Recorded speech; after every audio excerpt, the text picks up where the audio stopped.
Do you find yourself waking up and feeling exhausted? That you're trying to scrape up the energy to perform well at your job, with your family, and with your friends, and let alone try to find the energy to perform for yourself? Are you in such high demand with others that the very thought of taking care of yourself at any capacity sends you into an anxious flurry? We are going to get into the topic of burnout and the most important part, how to get out of it. And my goal for you by the end of this video, I want you to be able to look at your health through the lens of spiritual discipline rather than an afterthought.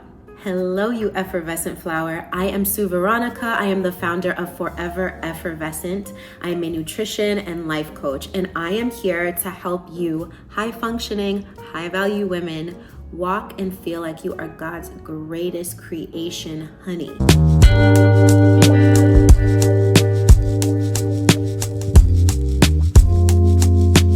So what is burnout and why should you care? Burnout is the state that our bodies and minds get into when we've poured everything out of our own cups with no sign of replenishment. So when you're just continuously giving and giving and giving, but you're not taking the time to recharge, you're gonna burn out.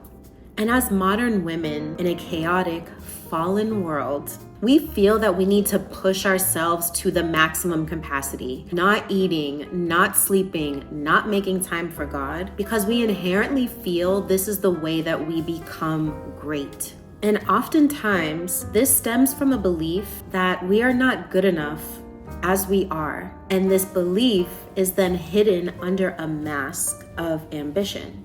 And as ambitious women, we often tell ourselves, once I complete X, I'll be able to take a shower. Once I'm done with Y, I'll be able to feel happy. Let me tell you, we follow that carrot on a string straight into the pit of despair because we no longer have the energy to do the thing that we say we need to complete in order for us to feel better. And if we do, we feel like we need to do more and it's not good enough and that we're not good enough. I'm not saying don't be ambitious. God created you in his image and he is a creative and extremely ambitious God. So that is a part of his will for your life. However, why we do something greatly dictates our outcome and ultimately will be the determining factor into who we will become. So, are you a goal? Or are you an identity? Is achieving a goal more important than becoming the person who achieves the goal and can maintain it? I want you to take a moment and ask yourself these questions. Grab your journal, write them down. You can pause this, I'll wait. So here's the simple answer to the question, how do I get out of this cycle of burnout? If you want to eliminate burnout, be a good steward of your body. Why? Because it's God's will for you. And God's will is the best will, and God's path is the best path to the most successful life you could ever have.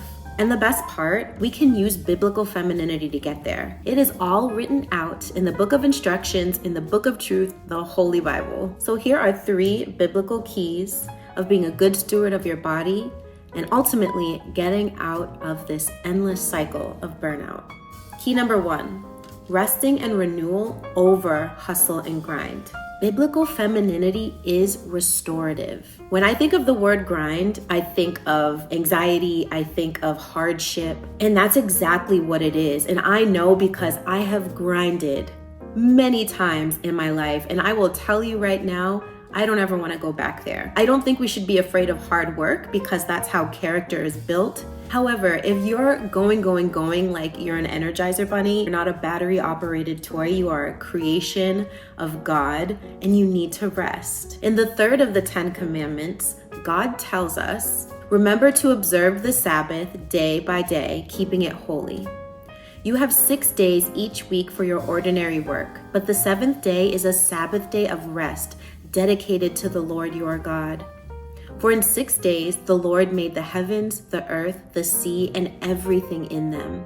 But on the 7th day, he rested. Resting is an act of spiritual discipline and obedience. And it may seem counterintuitive because we have millennia after millennia of sin and disobedience embedded into our DNA. And we also see it all over popular culture. Now that there's this wave of getting into your feminine energy, I am seeing more content on the importance of rest.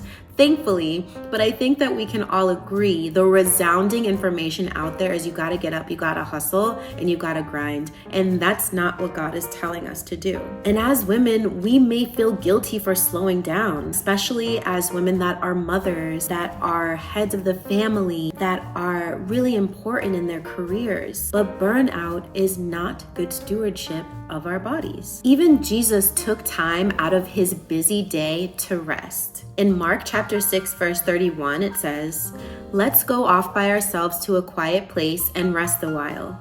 He said this because there were so many people coming and going that Jesus and his apostles didn't even have time to eat. Jesus told his apostles to go into their corners, have rest, and eat because they can't show up and help the people that they're meant to help, minister to the people that they're meant to minister, heal the people that they're meant to heal, bring the people to God that they're meant to bring to God if they're not taking care of themselves. Let me tell you, if you want to follow a good example of how to live the best life, follow Jesus. So here's an action step for stewardship when it comes to prioritizing rest and restoration. Set a Sabbath day or a Sabbath hour. So give yourself some firm boundaries when it comes to completing a project and schedule one full day of rest. This is really important to abide by because it is one of God's commandments. And we know that God's will is the best will, God's path is the best path. So if he is giving you a commandment, something to do, he's telling you to do this not out of necessity. If you don't do this, you're going downstairs. He's saying this because this will help you have the best experience here on earth. And don't you want that? Setting these firm boundaries can help you schedule your time to get to a place where you can take a full day. I know you have a lot going on, but we're working on reshifting our mindset here and focusing on what is most important.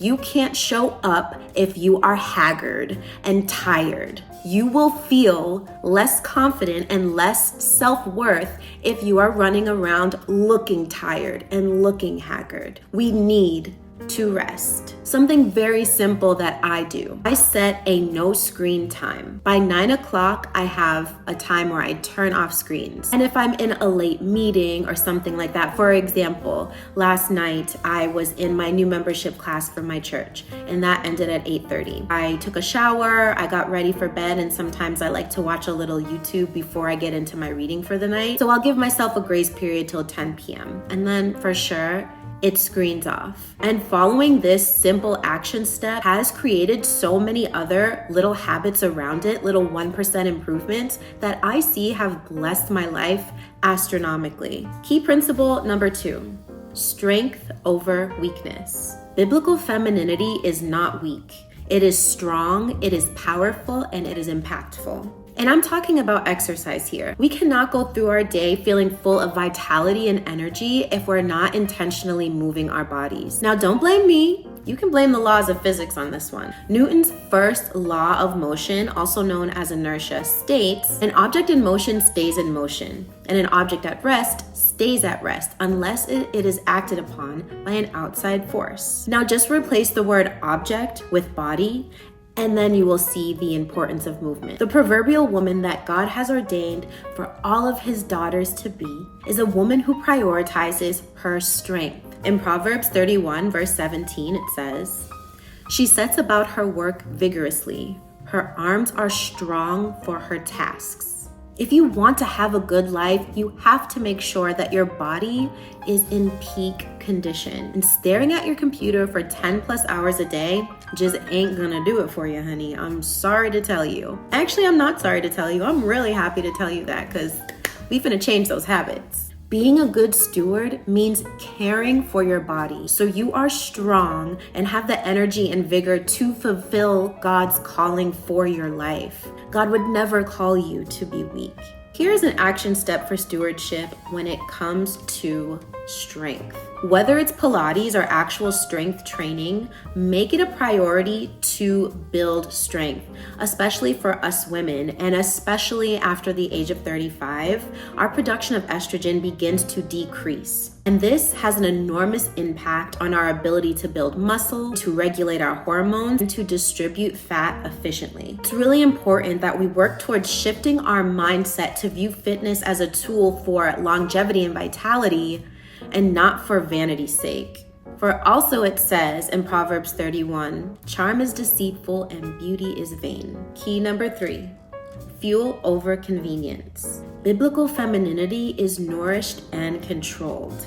Food is a gift from God. It is not a source that is there to control you or make you feel guilty.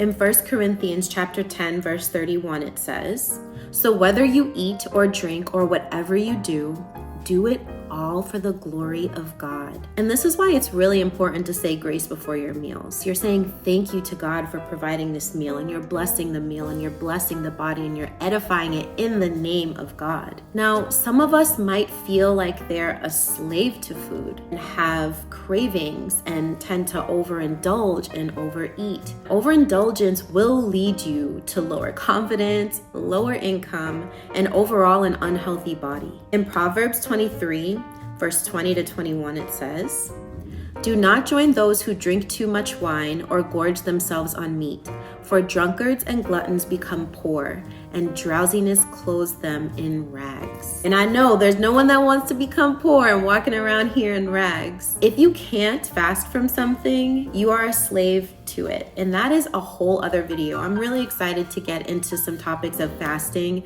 If that's something that you're into, please let me know in the comments because I have so much to share. So here are your action steps for stewardship when it comes to nourishment. Stay away from diets and focus on eating the whole foods that God has given to us as a sacred gift to keep our temples energized and clean. Oftentimes, you'll find vegetables or nuts or seeds that look similar to organs in our body. For example, if you have a carrot and you cut it and you look at the stump, it looks like an eye.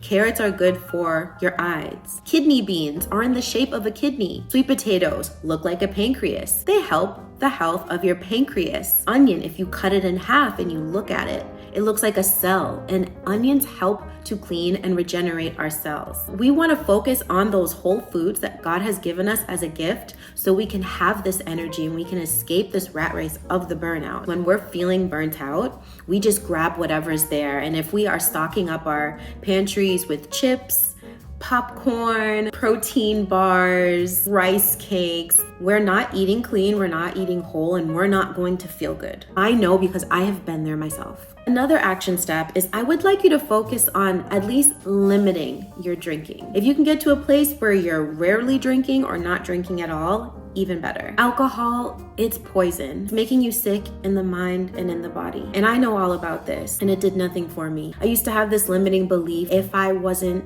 drinking or if I wasn't high, then I couldn't be creative. And I'm a musician and I'm an artist, so that ruled my life for a really long time. I wouldn't be able to play, I wouldn't be able to write if I wasn't drinking something. And once I came to the Lord and I stopped doing all of that, I found that my creativity flourished. The things that I can do now, I am the vessel for His creativity.